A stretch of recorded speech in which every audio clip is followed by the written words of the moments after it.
Assalamualaikum warahmatullahi wabarakatuh. Selamat datang di Mangkunegaran Lang, Pusdiklat UNS. Pada hari ini, tanggal 17 Juni, kita akan membahas topik yang sangat penting pada acara Suara Konstitusi yang diselenggarakan oleh APHMK, Asosiasi Pengajar Hukum Acara Mahkamah Konstitusi, bekerja sama dengan Mahkamah Konstitusi Republik Indonesia. Pemirsa yang di rumah, baik pun pemirsa yang di dalam Mangkunegaran Lang, kita gembira sekali pada hari ini kita didatangkan 4 narasumber sangat penting di Jawa Tengah ini, baik di tingkat Jawa Tengah maupun di tingkat nasional. Ada dari birokrasi, ada dari kalangan pendidik, ada dari kalangan praktisi dan aktivis. Pada hari ini kita akan berdiskusi mengenai masalah AIDS sebagai masalah darurat bangsa. Sebagaimana kita ketahui, HIV, AIDS adalah penyakit yang sangat unik. Di mana unik?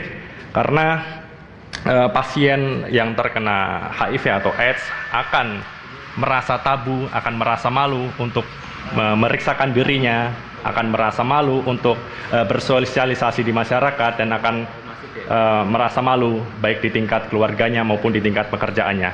Oleh karena itu, seseorang yang terkena HIV atau AIDS merasa kalau di kalangan produktif ya, maka akan mengganggu keluarganya. Anak-anaknya tidak bisa diberi makan, istrinya tidak bisa mendapatkan nafkah karena kepala keluarga tersebut terkena HIV atau AIDS.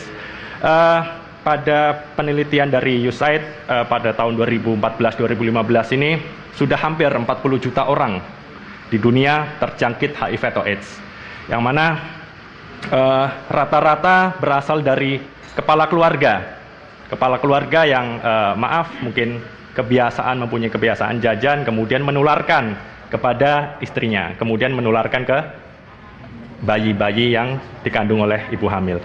Pemirsa, tidak mengurai waktu yang lama, kita akan memperkenalkan 4 narasumber, yang mana di sini ada dari kalangan birokrasi ya, dari Dinas Kesehatan Kabupaten Karanganyar, Bapak Dr. Cucuk Heru Kusumo, Magister Kesehatan. Bagaimana Pak? Sehat? Assalamualaikum warahmatullahi wabarakatuh. Ya, alhamdulillah sehat Pak. Yang kedua, dari dosen Fakultas Hukum, bagian Hukum Tata Negara, ada Ibu Suni Umul Firdaus, SHMA. Apa kabar Ibu Suni? Kelihatan cerah sekali hari ini. Terima kasih. Assalamualaikum warahmatullahi wabarakatuh. Ya, waalaikumsalam warahmatullahi wabarakatuh. Kemudian ada dari Komisi Penanggulangan AIDS Kabupaten Karanganyar, ada Bapak Sukamto, SKM ya Pak. Bagaimana Pak kabar Bapak hari ini? Terlihat cerah dan semakin gagah Pak hari demi hari ini. Terima kasih, baik. Ya. Kemudian satu narasumber ada dari kalangan dokter, dari kalangan tenaga medis, tetapi beliau masih dalam perjalanan menuju Mangkunegaran Lang.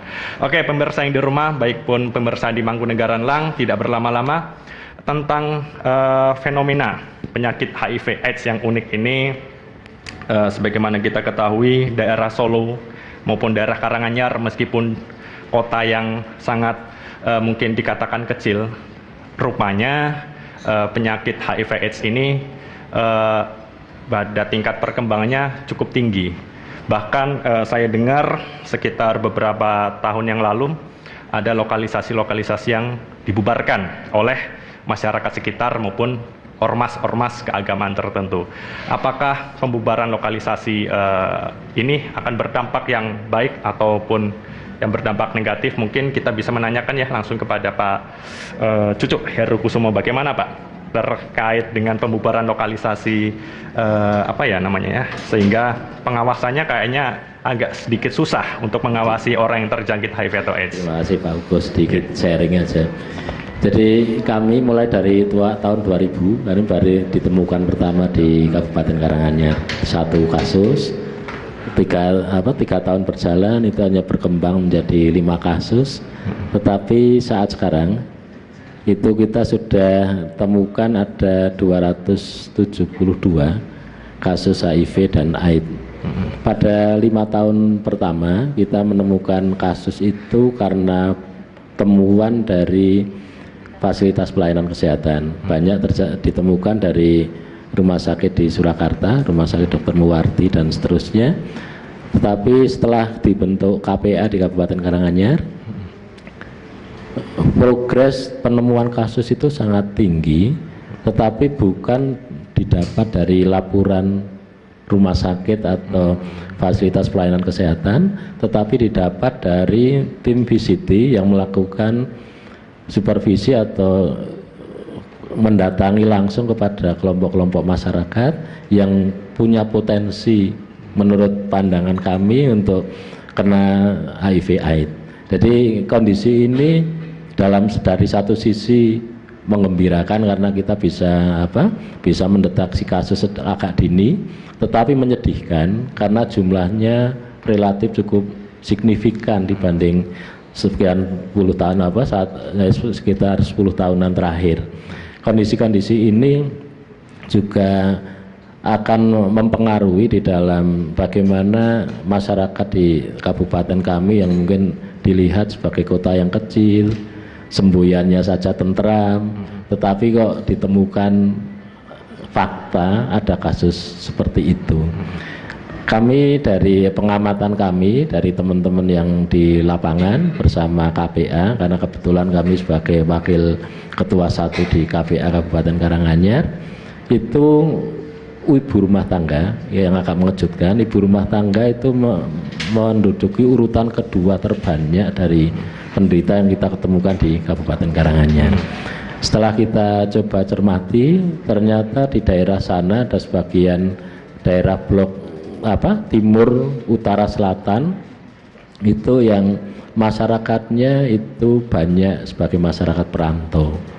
Kami tidak berani menyampaikan bahwa karena merantau itu terjadi seperti itu, tetapi bisa kita asumsikan kondisi-kondisi itu apakah ada hubungan dengan keluarga yang tidak tinggal bersama dalam kurun waktu yang cukup lama.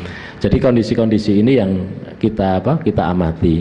Di sisi lain sebenarnya di luar penyakit HIV/AIDS juga ada kasus-kasus yang berkaitan dengan hubungan seksual itu yang cukup tinggi, yaitu kasus-kasus tentang kecenderungan kanker leher rahim. Ini kebetulan di daerah-daerah yang sama juga. Ini kondisi-kondisi ini berkaitan dengan kondisi-kondisi itu kita sebagai praktisi kesehatan yang bertanggung jawab dalam pencapaian derajat kesehatan di Kabupaten Karanganyar cukup merasa prihatin sekali bagaimana kita harus mengantisipasi itu. Tadi disinggung Pak Kuko, jadi bagaimana dulu di sana ada komplek lokalisasi yang sekarang sudah dibubarkan. Dari sisi kami di Dinas Kesehatan memang merupakan penambah penyulit. Jadi penyulitnya bertambah. Karena apa? Pekerjaan itu, kebiasaan itu sulit untuk kita hilangkan. Dari kita bekerja sama dengan kantor tenaga kerja untuk memberikan keterampilan dan lain sebagainya, mungkin angka keberhasilannya tidak cukup tinggi juga untuk mengalihkan profesi yang dia geluti atau dia pilih. Nah, kondisi ini menimbulkan permasalahan, ada pekerjaan yang lama dilakukan secara terselubung, sehingga kami akan kesulitan untuk mendeteksi seperti apa proses perkembangan itu. Dan dari rekan yang jadi sekretaris KPA kemarin kami sebelum kesini sharing, itu dalam penelusuran itu setiap kali ada keramaian, mungkin ada yang rutin itu ada pasar, ada keramaian karena mungkin ada event-event tertentu.